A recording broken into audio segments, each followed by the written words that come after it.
comes to her.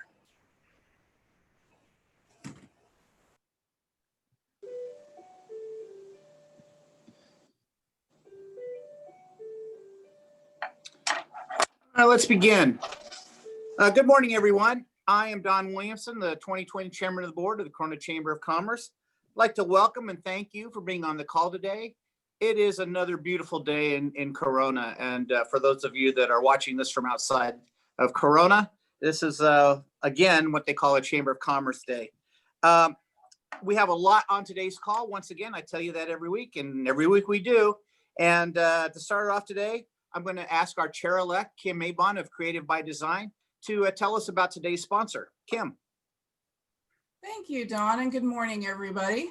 Today's event is sponsored by FST Sand and Gravel. Family owned and managed, FST Sand and Gravel has been serving the Southern California area since 1964. Originally based in South Orange County, the company relocated to Corona in 1980. From its quarry plant in South Corona, FST can provide a variety of aggregate and sand materials for construction and home sites, including concrete and asphalt aggregates. Thank you to FST for sponsoring today's meeting. Don?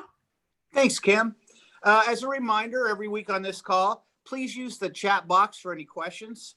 It keeps us organized. The questions go over to Stephanie. Stephanie, then, if there's a duplicate question, she can pare it down to one. And that way we can stay focused and operate this call in a timely manner. We put this call on to benefit our members. It's something that we really want to make useful and a good use of your time. So again, thanks for being on the call. And our staff works hard every day during these trying times, especially to assist our members and make Corona the great place it is to live and work. Kim, you got anything else to tell us? Yes, these updates are here to help our members. And if you happen to be on this call, but you are still not a member of the Chamber, or if you know of a neighboring business that would find Chamber membership beneficial, please connect with Robert Yanez to become part of our Chamber family. We service a regional landscape, but are not bound by geographical limits. If you refer a member, you will receive a free advertisement in Corona Business News. We have incentives for referrals and new members coming up before the end of 2020, so don't delay. Thank you, Kim. At this time, I'd like to introduce our first speaker. Fauzia Rizvi has just been elected to the Western Municipal Water District. I first started seeing Fauzia around town. I've known Fauzia now for a number of years, and she is just the sunshine. She is such a up person and someone who really cares about Corona. She's always a part of good things. And a big part of what she's been doing this year in 2020, beside building her business and running for office, is organizing food pickup for thousands of residents. She works so hard for this community. She's a member of her company is a member of our chamber. She's also an immediate past graduate of our Executive Leadership Roundtable. I am so pleased to have Fauzia here and look forward to hearing what you got to say to us today, Fauzia. So I'll turn the time over to you. Thank you, Don. Good morning, everyone. It is my pleasure and honor to be here today. I want to thank you, Corona Chambers, Bobby Spiegel, for inviting me to speak today. As a small business owner, as a nonprofit owner, I'm a proud member of Chamber and a recent graduate of the ELR program. And those who don't know the ELR program, I tell you to go check it out. It was the best decision, one of the best decisions I made in my life. It taught me so much about Corona. I've been living in Corona for almost 22 years, but I thought I knew a lot about Corona, but being in that program, knowing the history gave me another perspective. The relationships I created there, I really, really recommend the business community to take a look at it, to learn about it. So just a little plug for my ELR program. Even during the pandemic, we thought, there were times that we missed, but it was a great experience. The project we did for our troops, which, I think it's on the website. I would love to, discuss anybody wants to know more about it, Bobby's there, but I would love to talk to you guys because this was an eye opener and this was an amazing program. So that's a little plug for my ELR program, but as you all know, I just got recently elected to represent all of you to the Western Municipal Water District. As a small business, as an engineer, I've been working as a water consultant, and my background has been in this. So when I ran for city council, somebody said that, this is very good, you can do it, but this is something that you should look into it. I started finding about it, and it really interested me. This is something that I can do, and I would be representing you guys with my technical knowledge, having the background, what we can bring to our community is something that I decided to run, and I got elected. So I'm really, really excited to represent all of you at the Water District. I want to assure you that I will be working with the chamber and local businesses to bring economic development to this area as it comes to my, as it goes along with my jurisdiction. I want to work with the private and public sector to bring innovative ideas, solutions to our community. As you all know, water is the most important commodity which we can't live without, but there's a lot that needs to be done. There's a lot of information that education that I need to do with the community. So I'm looking forward to representing all of you, my fellow business leaders. I want to work with all of you to bring economic changes and help work together. So thank you again for having me, and I look forward to working with me. I would love to bring updates to you and take inputs from you and take it back to the Water District, which can help all of us together.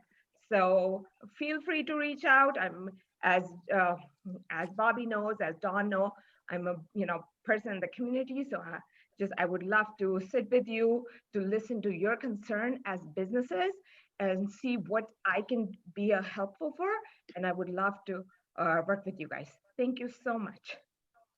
Thank you so much, Fauzia. And again, it's a pleasure to have you here and see you. You always make me smile anytime I see you. You're just a very uplifting person.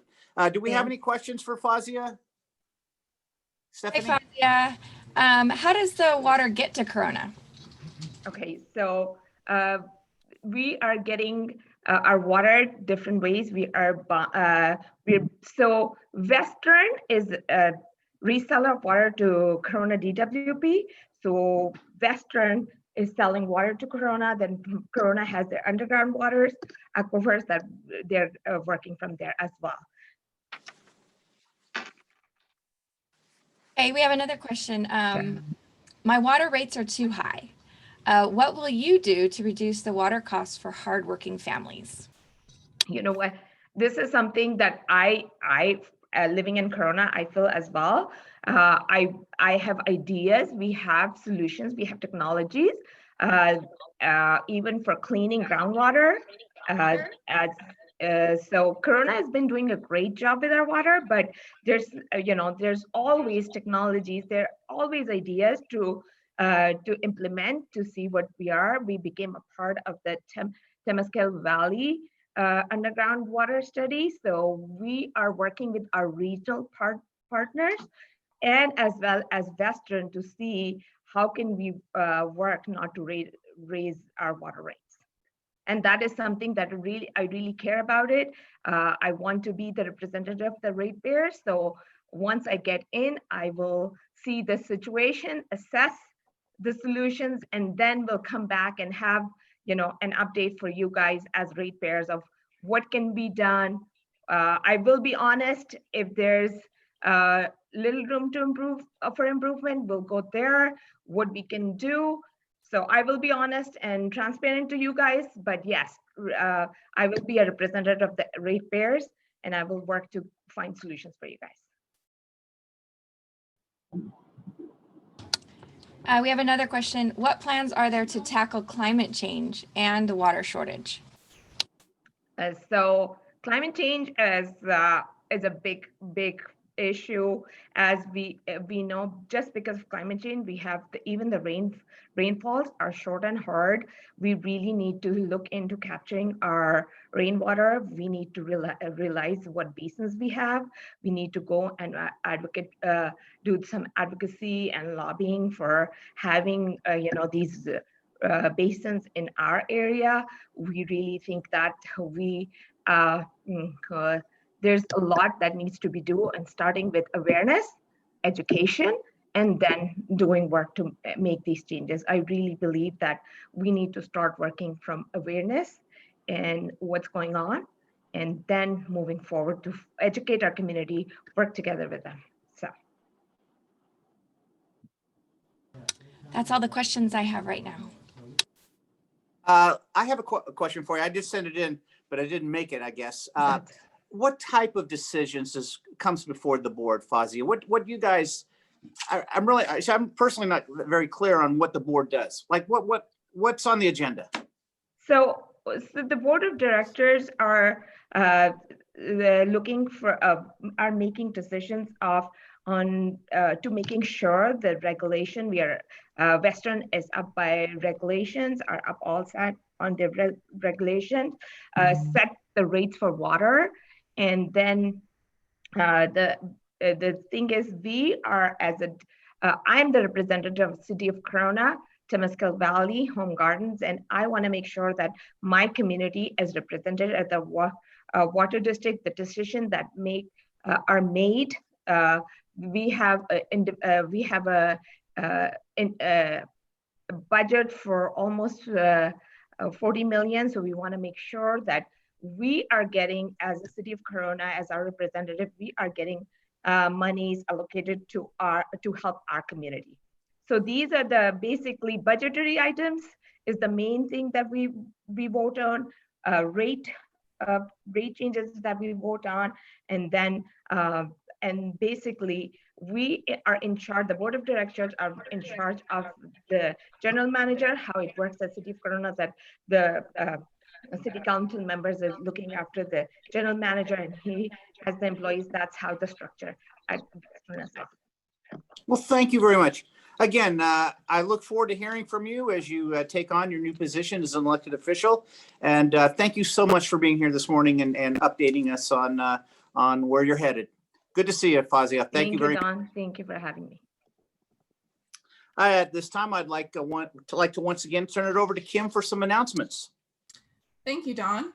The 2021 employment law posters are available for pre-order now. We have new benefits with the chamber, so every Corona Chamber member can reserve an English poster for free if you reserve it by this Friday, December 11th.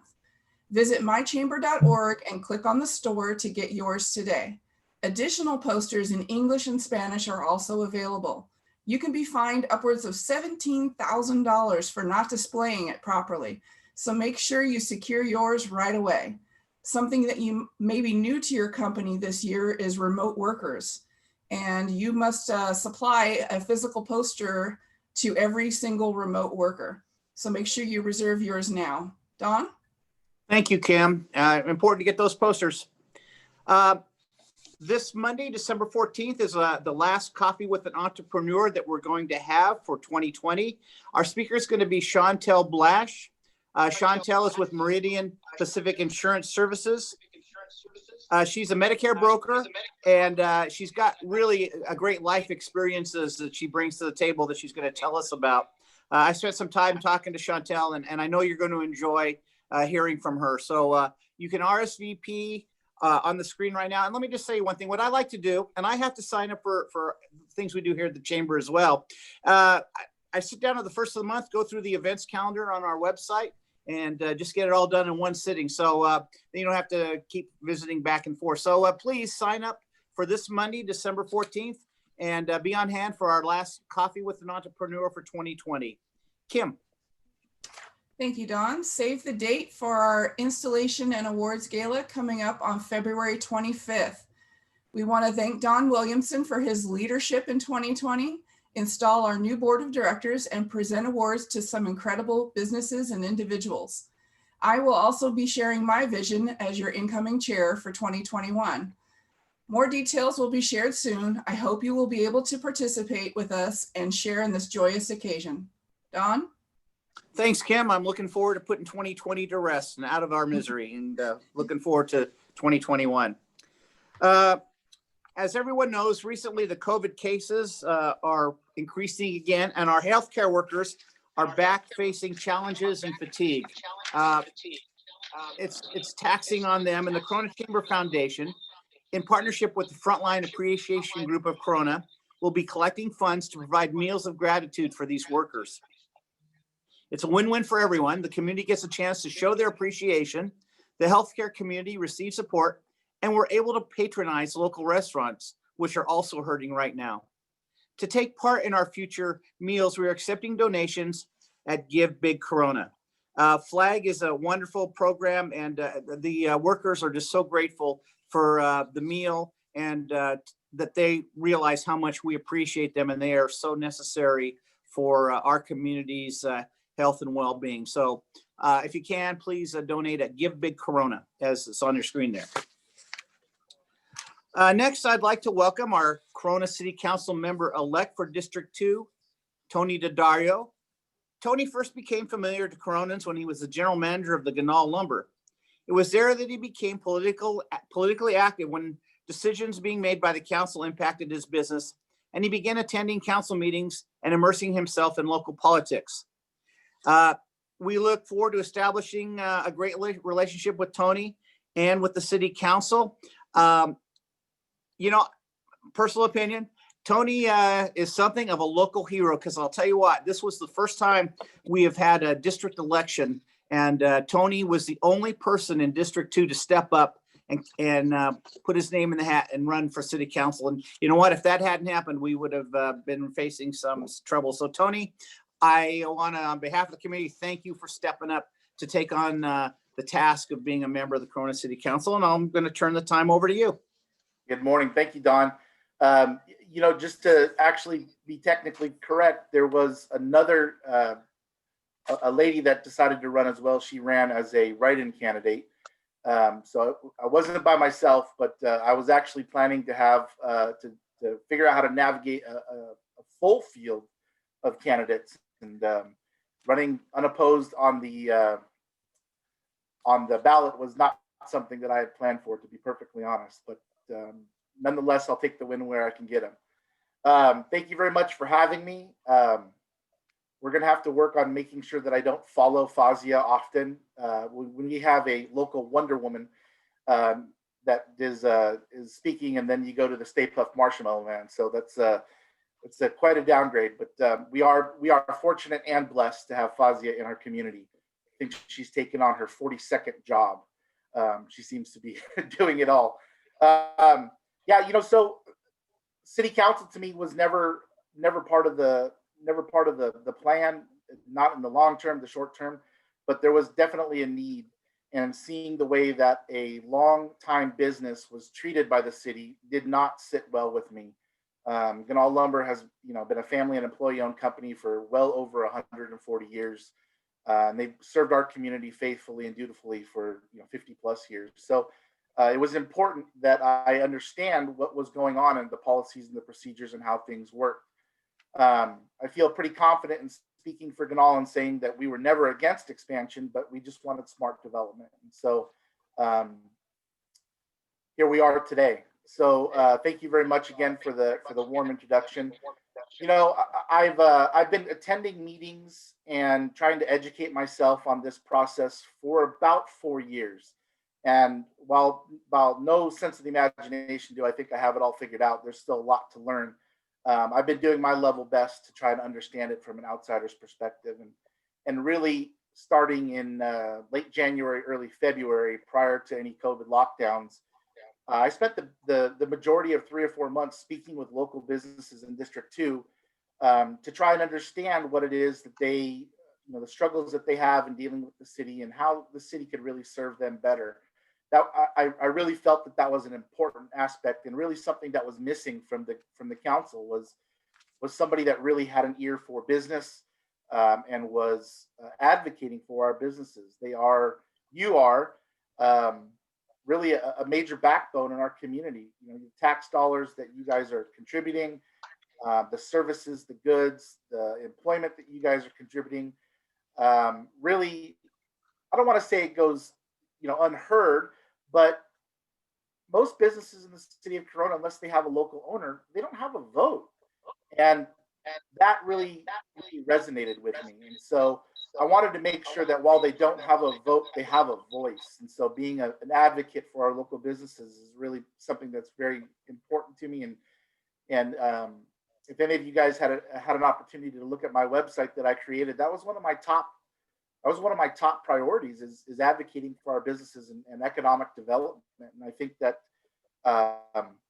Corona is really situated to really take advantage of a lot of great things. Our location, the people that we have in the city that we can employ, and even supporting our current businesses, which is a huge undertaking right now. And so I'm so thankful for the chamber for advocating for our current businesses as well as for future businesses.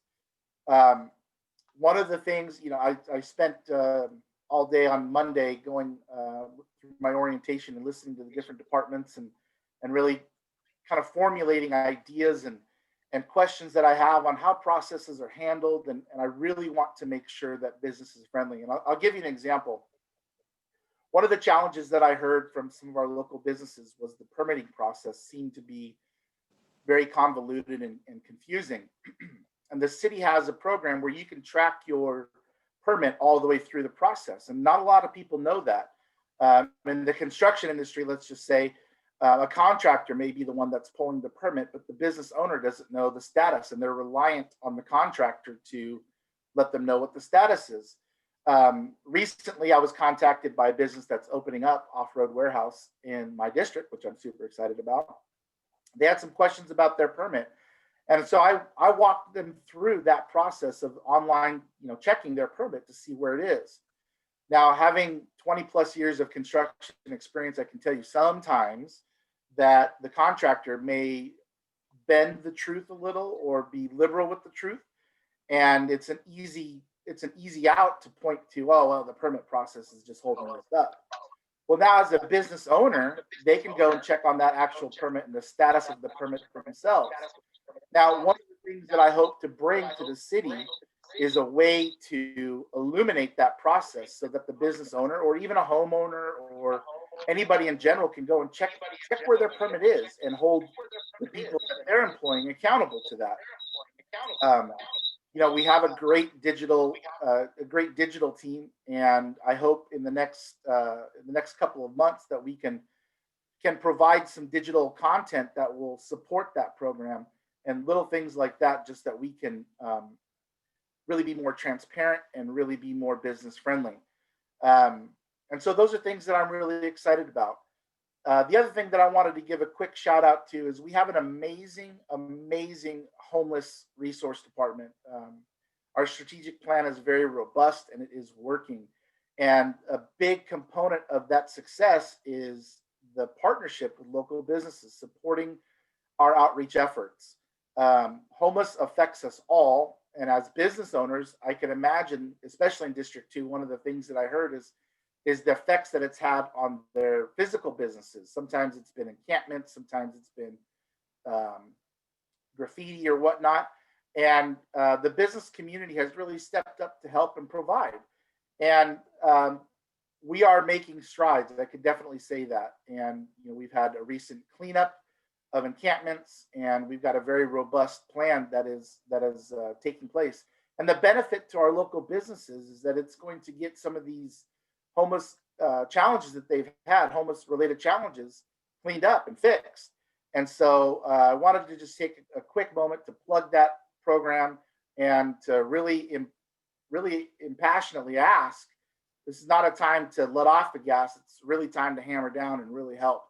And I think that the benefit will be for everybody and for Greater Corona. So thank you very much for having me. And I'm happy to answer any questions that may come about. Great. Linda, do we have any questions for Tony? Hi, Tony. It's really great to hear that you're getting involved in the business community. I'm sure a lot of our community members are going to be excited to hear about stuff like that. I know you talked about, the permitting process and the homelessness, but do you have specific plans on how to get that word out and how to implement some new processes and programs? Well, yeah. So again, with the hiring of a new digital officer in the city that has a lot of experience in social media and getting things out in a digital form, especially nowadays with everybody being remote, I really want them to flex their muscles. That's not something that I have a big background on as far as the digital aspect of it, but I definitely want to challenge them to making sure that they are putting out relative content to our businesses that will be informative. I haven't had a chance to work directly with our new economic development manager, Jessica. From what I have seen of her, she is wonderful. She is going to be a great asset to the community. And, in conjunction with our digital team, I really want to be an advocate for coming up with solutions for our business community that will be pertinent and relevant. And I say that, and I really want to emphasize the pertinent and relevant part, because sometimes processes, while they may be well intentioned, there's no follow through. And I'm a big advocate of the follow through, setting expectations, and then inspecting those expectations. And so I'm beholden to the community. Though, the community is my boss, and there's 170,000 bosses. And so that's going to be a big task to make sure that I stay on message and stay on point. But that's the way that I look at it, is that I want to do things that are relevant and pertinent, and I want to follow up on that to make sure that they are tracked and that they're successful. Great. Our next question is, most of the incoming businesses tell us their main issue is the planning division takes too long to approve things and seems business unfriendly. Do you have any plans that you're able to implement to address this? Yeah, so I've heard that over and over and over again. And really for me, I've been on the other end of that, where I've been having to pull permits and go that route. And I understand, that it does take some time. One of my plans after being sworn is to really work with the department heads to figure out their processes. And then again, set my expectation and inspect that expectation. It was made very clear to me that I've got two direct reports, in the city manager and the city attorney. Well, they're going to be lit up from me, because I want to make sure that we are taking a top-down approach, looking at the processes and making sure that they are relevant, making sure that they're up to date, and looking at how things are moved through the system, looking at the time on that, and tracking things, and really making sure that the process that we are currently utilizing is fair, and is making it so that we want to serve our community. One of the things that I've been kind of kicking around in my head is, it seems to me, in my past experiences, that cities do become kind of hard to work with. And I want to change that perception here in Corona. One of the things that I've kind of been, thinking about is, how is it that we can help? And how is it that we can say, yes, this is what we want to do? And that's kind of the motto that I'm still working it out, really. But the motto that I really want to implore is, how can we say yes, and how can we help? Because there are laws, there are regulations, and there are legalities that we have to follow. But if the basis of every decision that we make is to get that business open, then everything that we should be doing should be for their benefit. So how can we say yes? How can we be of help? And how can we be of service? It's kind of a motto that I'm working around and just trying to figure out. But really, that's where I'm at with that. Thank you. The next question is about the new buildings going in on Rincon, which used to be the old cheese factory. They appear to be built with limited to no electrical inside, forcing tenants to do this on their own. Do you have any knowledge of this? And is this a new trend for developers? No, that this is actually the first I'm hearing of it. The bigger challenge that I've heard about those buildings is the parking of delivery trucks on the side of the road and some of the havoc that that's causing. And that's something that I'm looking into. But as far as the building themselves having limited electrical capacity, that's something that's new to me. Again, that would be, a planning issue and a construction issue. So if some of the businesses are having challenge getting adequate electrical supply, again, that's news to me, but that's something that I definitely would like to look into, because if we're going to be an industrial area and we're going to promote industrial buildings that have limited capacity, that doesn't seem to work very well. There was a question. Okay, the homeless encampments in the community are a problem, and they're causing damage to the facilities. How can business owners and the community access those programs and aid in the cleanup of the community? Yeah, so that's a great question. So Karen Roper, who is our, for lack of a better term, I'm going to call her our homeless czar in the city, has a real legitimate, robust plan in order to combat homelessness. As I've learned over the last couple of weeks or months, in dealing with the homeless, the challenges specifically about their locations, what we have access to, and the laws that allow us to work with them. There is a homeless shelter over off of Coda that is being revamped, and the benefit, and this is where the benefit of someone like Karen Roper really comes into play. For those of us that will remember the previous shelter that was there, 6 o'clock in the morning, everybody had to be out of the shelter, and they couldn't be back until 5 o'clock. And so we would have homeless families, people, individuals that were kind of roaming our streets, and it just didn't seem to be a very well thought out plan. Well, when the shelter is up and running, the purpose of the shelter is to house men, and women and children can take a part of our hotel voucher program. But the benefit to having an actual facility that we could refer homeless residents to within the scope of the law is that it gives them a place to rehabilitate, and it gives them a place to get off of the street. Now, if services are offered and services are denied, that opens up the ability for us to utilize the law in a much more efficient manner than we currently are. If you don't have a bed or you don't have a place to offer, then you're limited. And so having that shelter open, which I believe it's supposed to come online in April or May, I believe, will give us a facility that some of our homeless can actually go to get the help that they need and get them off of the street.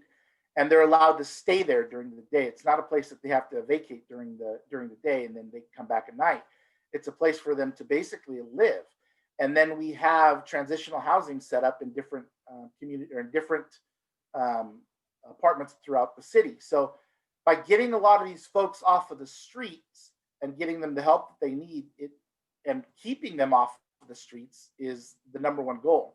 And if services are offered and services are refused, it gives us a wider ability within the law to go after and to utilize. And so that component, as I learned, is very key. It started with us, reserving some beds at the Path of Life shelter in Riverside, but this will give us a shelter here that will allow us to really lead the way in getting the homeless off of the streets. Thank you. There is a website on the city, there's a page on the city website, correct? Yes. Okay. That's all the questions that I have right now. Thank you. And thank you, Linda. And Tony, thank you again very much. Again, thank you for stepping up and running for city council. Here at the Corona Chamber, we really look forward to establishing a really great relationship with you and the other new council member, Tom Richens. We know you guys both care so much about our city and care about the business committee. So anyway, thank you for coming in and giving us your time today. We truly appreciate you, Tony. Thanks, no problem, anytime. Okay, at this time, I'd like to turn in and give you another plug for our membership. Corona Chamber membership is important. We have a guy that we have here on staff, Robert Yanez, who is waiting for your call. He's our membership development specialist. Robert will hook you up if you're on this call and not a member. If you know someone in the community that should be a member of, please give that reference over to Robert. The more members we have of this chamber, the stronger we are. And there's so many things, so many issues that our business community is being challenged with from government, from the public, from everyone. So that we're here to help. We're here to advocate for you. So please help grow your Corona Chamber of Commerce and either join or refer someone to Robert today. Kim. Thank you, Don. We also highly encourage you to follow us on your social media accounts. We have a lot going on and don't want you to miss a thing. It's the best way to get real-time updates on what's in store for you, our members. We also have fun contests or ways to promote your business, so check us out on your preferred channels, and we would love to engage with you. Don? Thanks, Kim. Once again, we'd like to thank today's sponsor, FST Sand and Gravel. Not only do they provide a needed service and product right here in Corona, but they are also very philanthropic as an organization. They quietly make huge donations to nonprofits locally here. Their motto is "No job is too big, no job is too big or small." So give them a call for any pickup or delivery needs, and let them know that the Corona Chamber of Commerce sent you. If you're interested in being a sponsor of this call, please contact the Corona Chamber of Commerce, and we can hook you up with that. So again, thank you to FST Sand and Gravel. At this time, we'd like to turn our attention to our main advocate, person that's in charge with us. I'm not sure what that is. Anyway, Jeff Gibson is here today from Occidental Communications Group. Jeff has his hand on the pulse of everything political that affects our business community at every level of government. And we count on him to keep us informed so that we know what direction to prepare for, and to have our members ready to go and stay current. So at this time, I'd like you to welcome Jeff Gibson. Thank you, Don. I appreciate that. And I agree with your sentiment there, where you were trying to see what spot you were in, where you said, I don't know what that is, to about 10 times a day, and analyzing what the governor's trying to do. With COVID, we have the same response. So last week we went over pretty thoroughly the legislative platform. I'd like to review it really quickly, because on Thursday the executive committee is going to take it up and approve it, and then we are going to start getting that out to each of our legislators, to the city, to the county, and then to the federal and the state government. So if we could just run through that, and then I will get into very quickly, once we've moved through this, I'll get into the bottom line impacts of the governor's moves on COVID-19, which actually put the state at a very distinct disadvantage nationally for receiving funds in the future. So it's something that we definitely need to discuss. So right off the bat there, trying to go into how we came up with this. Every year when we're looking at what the legislative platform is in November and December, we're looking out towards the next 4 economic quarters of what we will be bringing, or what we will see as a business community. And currently what we're seeing in California and in the region is that we have the 5th highest unemployment rate in the country. We have the highest tax rates across several categories in the nation. The stats that I'm sharing with you, as we've discussed last week, whenever you're going to get a stat from me, it's not something where I am giving you, or we are giving you, some sort of our take on it. This actually, we always draw from third-party sources. So these are coming from the Federal Bureau of Labor Statistics. These are coming from, which almost always are their latest report. They're coming from the state or federal government. in most of the cases dealing with what is going on in the state of California. We draw from the Legislative Analyst Office. So you get the same level of analysis that the legislators get when they're creating these policies. So the third thing that you're facing as business owners and that we need to represent you on to state and federal, as we've seen, is that the state of California, because of its budget situation and the way that it's handled its finances, is not able to create the state match for federal unemployment, the enhanced federal unemployment insurance. And so unlike 40 other states, unemployment in the state of California is actually at a 25% lower level for workers that are looking for emergency assistance. In addition, there's now the state is under a federal DOJ investigation for allowing $1 billion or more, unfortunately, to be paid to felons, mostly with life sentences. So federal unemployment insurance and PPP was paid all the emergency bills of $1 billion, it looks like, according to the New York Times. Reports were sent to felons and criminals on, including those on death row. And so that's once you're under a federal investigation, then you are disadvantaged in the federal process for receiving additional aid for obvious reasons. So we're going to be looking at that very closely as we go into quarter one. The fourth is, and this shows you how much changes in a week. At the time, it was the threat of additional shutdowns before the start of 2021, as we will be discussing. Currently, the governor has the current level of shutdowns planned out through May of 2021. In fact, Cal OSHA has promulgated just last week after our meeting, promulgated, which just is a very fancy term for saying distributed, its emergency rules, which are very draconian. And those sunset, these are emergency rules, those sunset in May. The first set of Cal OSHA rules, which were issued in March, sunsetted in November. And between March and November, the governor several different times told us that California, like Texas, like Florida, like 45 other states, would be largely reopened by November. So it wasn't something to be concerned about. Well, obviously, we're now looking at May, and we have some pretty solid evidence that the current plan is to keep this level of restrictions on the California economy through May.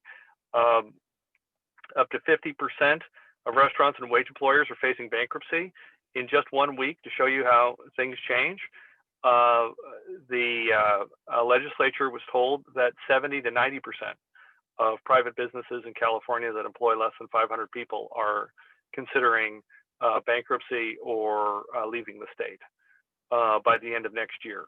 So that is by the end of next year, if the state legislature doesn't take some sort of action. So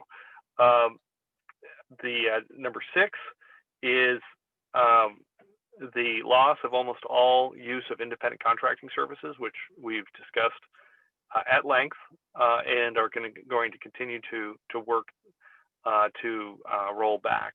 And then 9, looking at up to an additional 9 months or more of emergency orders. As we've discussed, that's unfortunately pretty much the strategy that California is going to follow.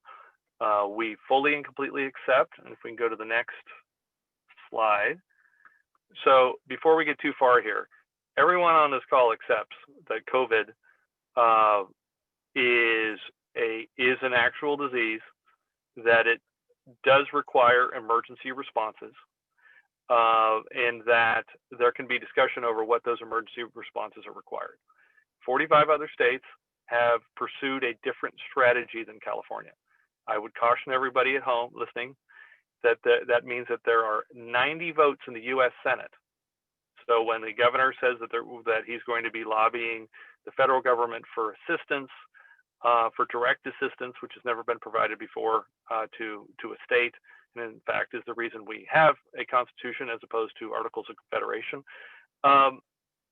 that there are 90 votes in the Senate who are telling California, we are facing the same thing you're facing, and we have followed a different strategy, and we are at full employment, and we are at all of the different pieces of this puzzle. So we are unwilling to give you assistance. And so that's the challenge that we're going to be facing going forward. That does not mean that COVID-19 is not a deadly virus, is not something in which we need to take emergency responses and be irresponsible about or take very seriously. But that's the context in which California, that's the headwind we in California are facing. We seem to be steering into the headwind as opposed to leaning into it. So our three main approaches here in the next year are creating common sense tax and healthcare reform, which is basically straightforward. Two, eliminating unnecessary regulation. Everybody knows what unnecessary regulation feels like. And three, achieving the goals outlined in Corona 2025, which are 1.5 million hours of unnecessary traffic off of our roads through attracting jobs into Corona. That we aren't trying to chase people out, we're trying to attract people here so that they live here, they work here, they play here, and so they need to use the roads less for what should be incidental trips, and that cuts down on those commute times. We've worked with Caltrans very successfully. We've worked with a number of different regional government agencies in creating basically a bank of third-party recognized, and this is the key part, it's third-party recognized, vehicle miles traveled savings, and which is going to help the city of Corona.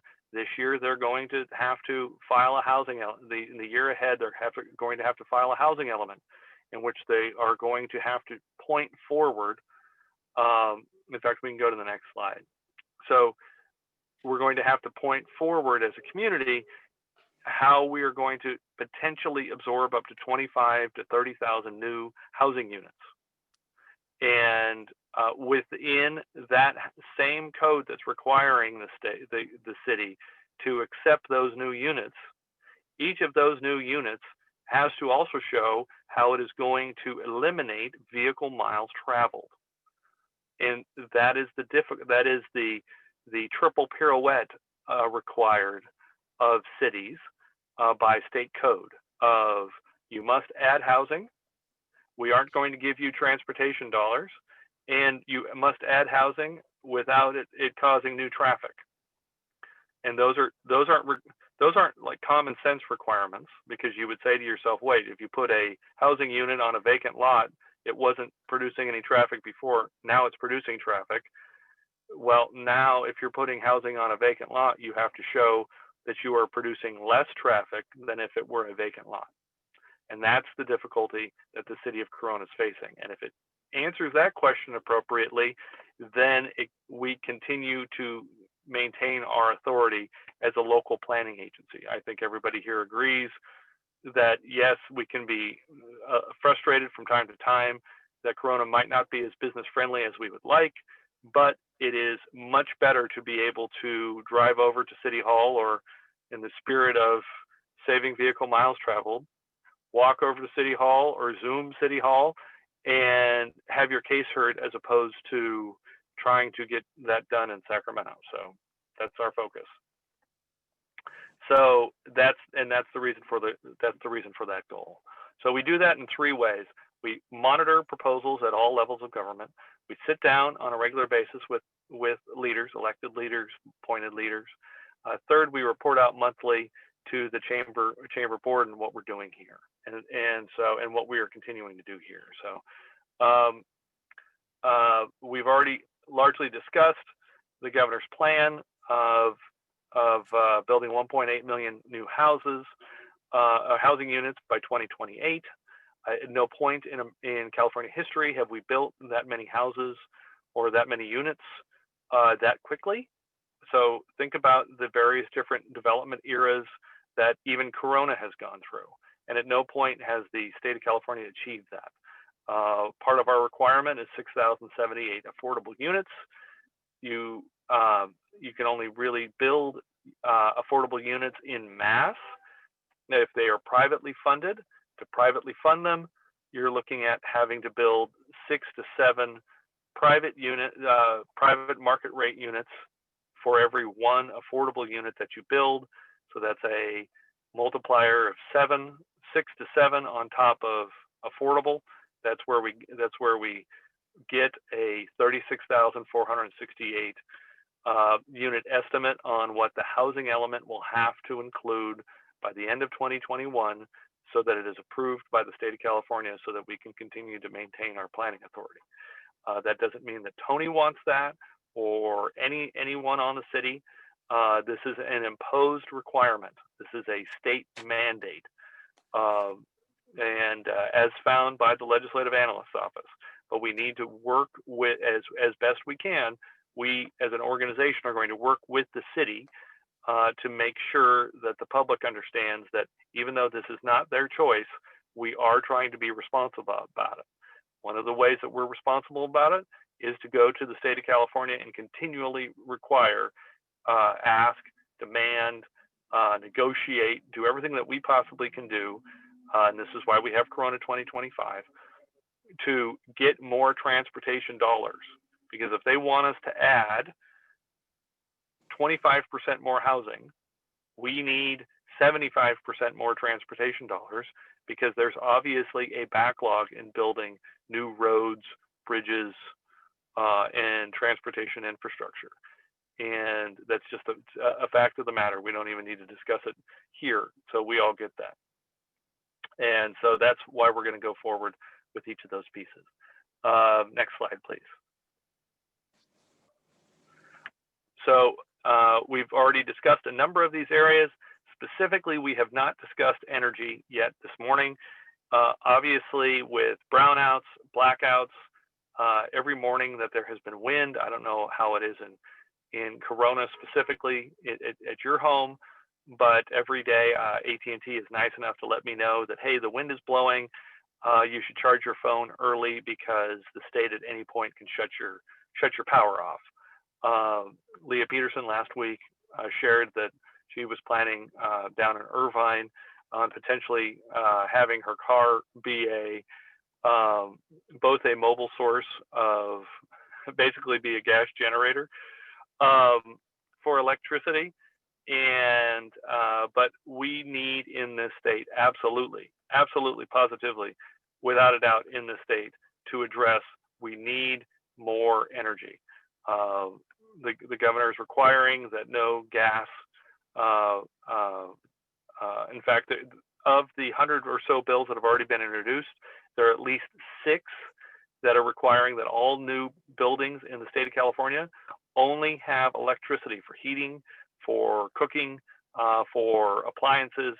And so if we're not going to have gas, natural gas, we are going to have electricity. That creates more demand. If we are going to ban the sale of gasoline-powered vehicles by 2035, that creates more demand on our electrical grid. We need more energy production, and so that is why we are being very clear in our work with our state legislators and others that all of these things sound great, and if these happen, these are wonderful. These could be wonderful things, but we need to make sure that they happen, because we're putting you every day, go to work and put yourself on the line to employ people, and you do not want to be having to point to a governor's order that you can no longer employ people. That is not a very good, that is a horrible day. And I know many of you are going through it, because many of the businesses that I work through are going through it as well. So we want to avoid that at all costs. Moving on to the next slide. Growing great jobs.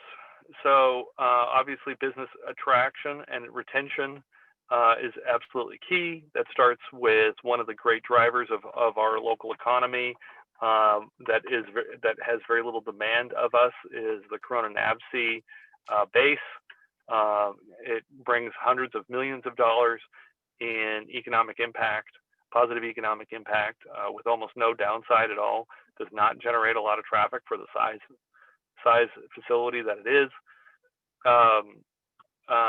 We want to defend that and continue that. Most people, if you don't go on our Washington trip or our Sacramento trip, were not living here in the early 90s when California lost almost all of its military bases because no community defended them while every other state rapidly defended their military bases. That process is always ongoing. It's like dealing with an avalanche.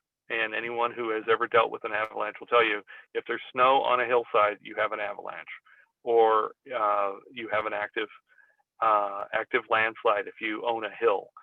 It's just a matter of time before things start to move, and you want to be ready when they do start to move. And that's one of the things that we're always doing is we're defending Corona NABC, we're defending the March Air Force Base, because they do bring in a huge amount of money, which essentially are our tax dollars returning to us in a very productive way. And then second, we're working closely with Norco College and other secondary education facilities to train workers and continue to work with them. Cost of doing business, we have 8 points underneath the cost of doing business.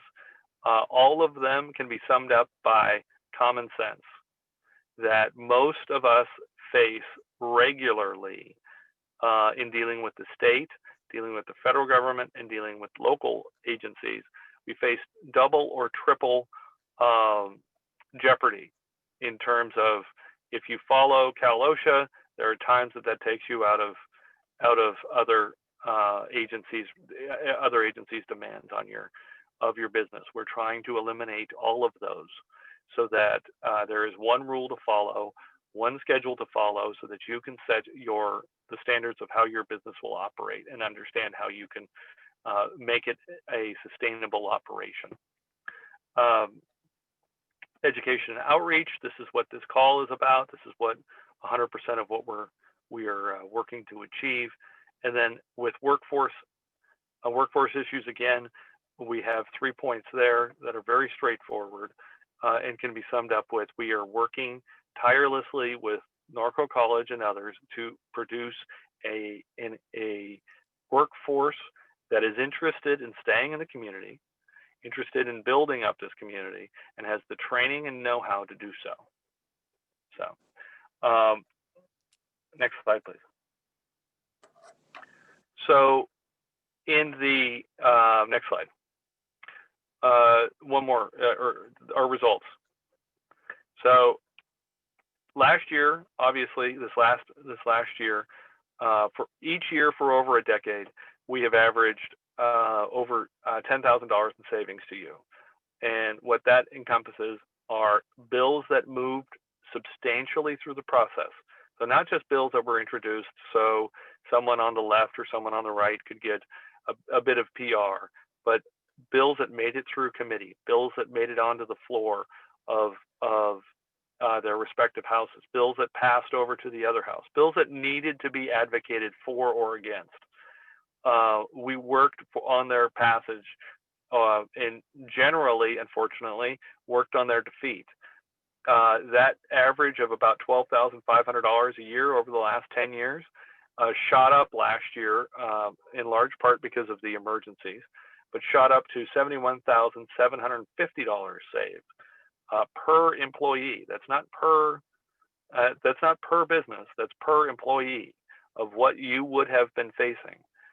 Some of those were specific to making the emergency orders permanent, and you could see the damage there, that you would still have to follow COVID-19 protocols of how to deal with family leave, for instance, where one of the proposals was that even brand new employees can take a 12-week paid leave.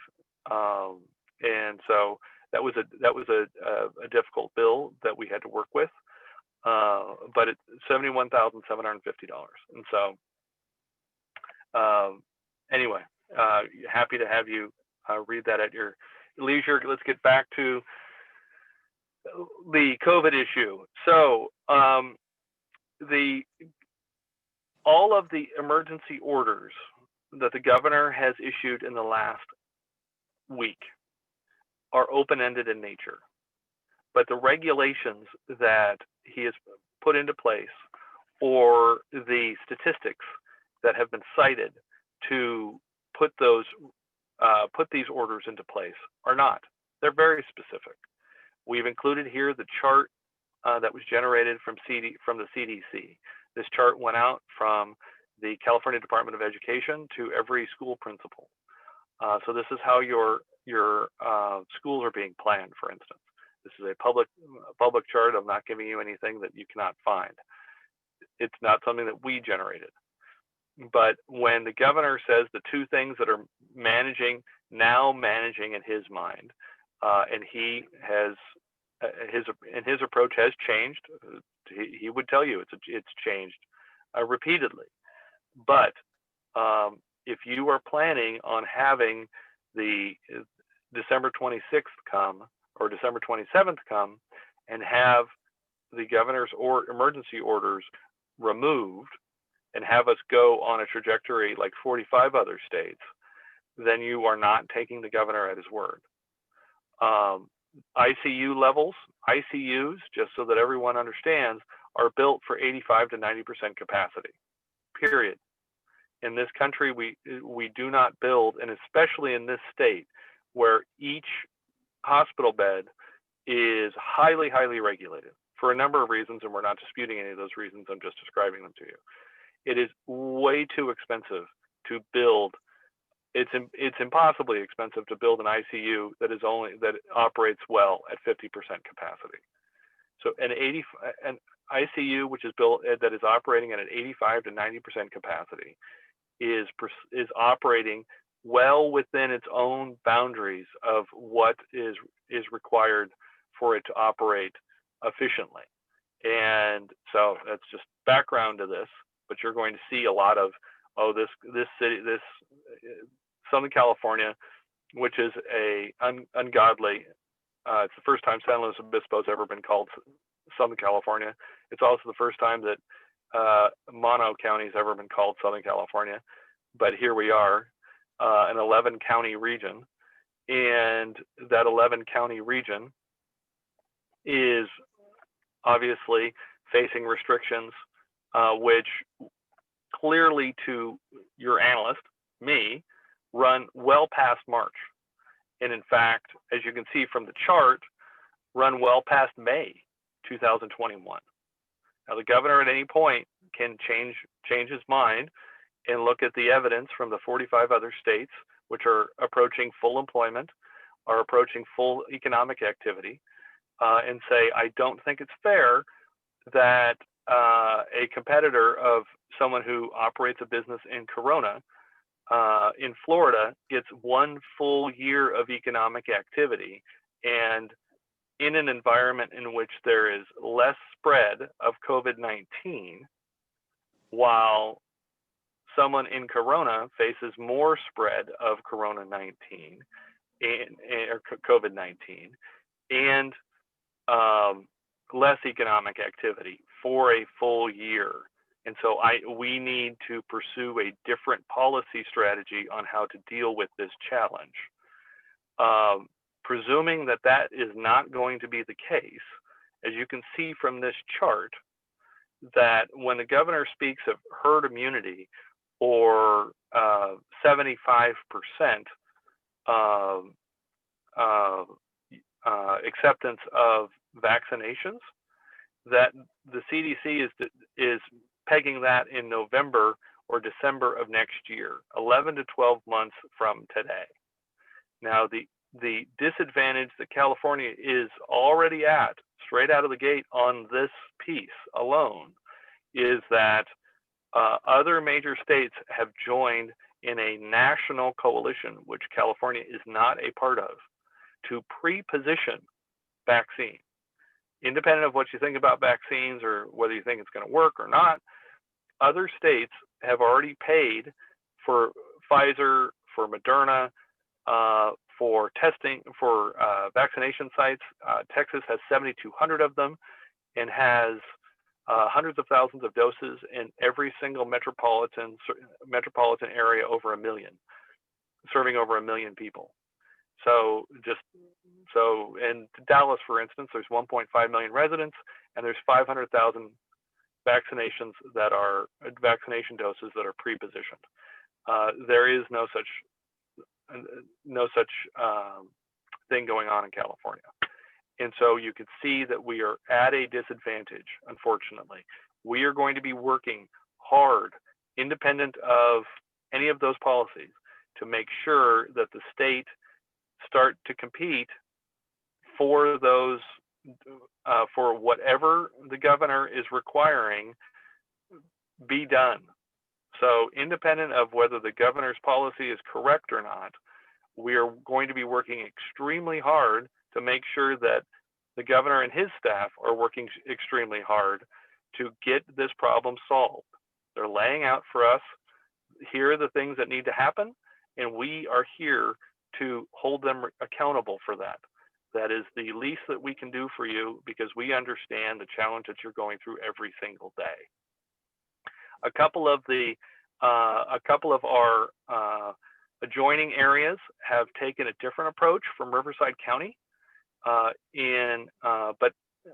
Riverside County itself, led by Sheriff Chad Bianco, has announced that none of the governor's orders will be enforced by the sheriff's department, and so that leaving it up to you as a business owner to make wise decisions on how you operate going forward.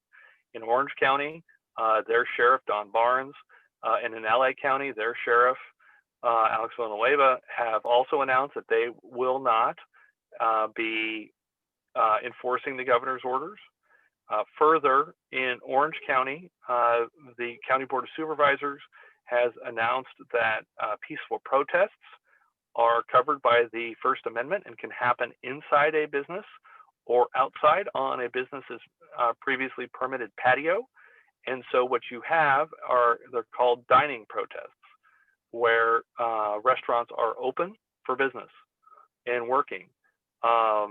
In Manhattan Beach, the city council has taken an approach where they are declaring outdoor dining space as public park and essential public park, so that their businesses can operate there. These are stopgap measures, obviously, so that businesses can stay operating. And again, if you feel uncomfortable, if you have been exposed, if you are in a high-risk group, we are not saying to go out and to do any of this.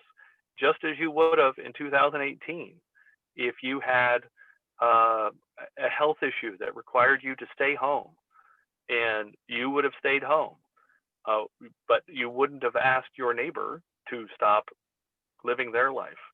That is the approach that we are advocating, that everyone be responsible and act responsibly. Florida and Texas have flattened their curve, and California has gone past them and continues to rise well above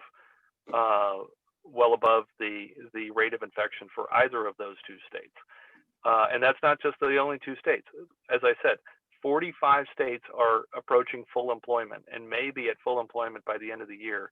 California is 35 to 40% above the national average for unemployment, and is 200%. Its unemployment rate is 200% higher than what would be considered full employment. And so we need to come up with approaches that keep people safe, that use the results that have been found in other jurisdictions to work. So with that, I'll take some questions and move this along. I apologize I took 25 minutes. Linda, any questions today for Jeff? Well, Well, Jeff's so thorough. I'm not sure there's any questions here for him. Well, I don't thank you. see anything right now. Okay. Jeff, thank you so much. I mean, it's you terrify me every week, and I guess that's a good thing because it makes me aware and it makes me seek out other information too, to try to stay on top. And I know I share the opinion of the other businesses on this call and the people watching this video. Thank you so much for your hard work in keeping abreast of what's going on. I know there's a lot that you have to go through and analyze every week for us. And thank you so much. Not a problem. Not a problem. We'll talk to you soon. Alrighty, thanks. Kim, do you have an announcement for us? Yes, thank you, Don. Join us next week on December 16th for our final meeting of 2020. We will help lay out the steps to take to strengthen your business heading into the new year. We will hear from another new City Council member, Tom Richens, and have a preview of the next NLP Master Series from Paul Webb. You don't want to miss it. The link is on the screen. Don? Thank you, Kim. And finally, once again, I want to thank everyone who's on this call. I'd like to thank Jeff and Fauzia and Tony. Very, very wonderful presentations each of you did. Very informative and very valuable to us. Finally, again, I'd like to thank our sponsor, FST Sand and Gravel, and remind you to be on this call every week. You can sign up today for the final one next year. And I want to close with telling everyone that tomorrow is the 110th birthday of the Corona Chamber of Commerce. There are very, very few enterprises that have been in this town for 110 years. Our longest members, I believe, are Thomas Miller Mortuary. That's been here the whole time, and the precursor to the Southern California Gas Company, I believe, are our two oldest members that have been here the longest. But anyway, 110 years. It's an ongoing part of Corona. It has contributed so much. I've lived here for 60 some of those years. Corona Chamber of Commerce, I first became aware of in 1960 when I was in the first grade. So happy birthday to us. And again, thank you for being on the call, and we'll talk to you again soon. Have a good day.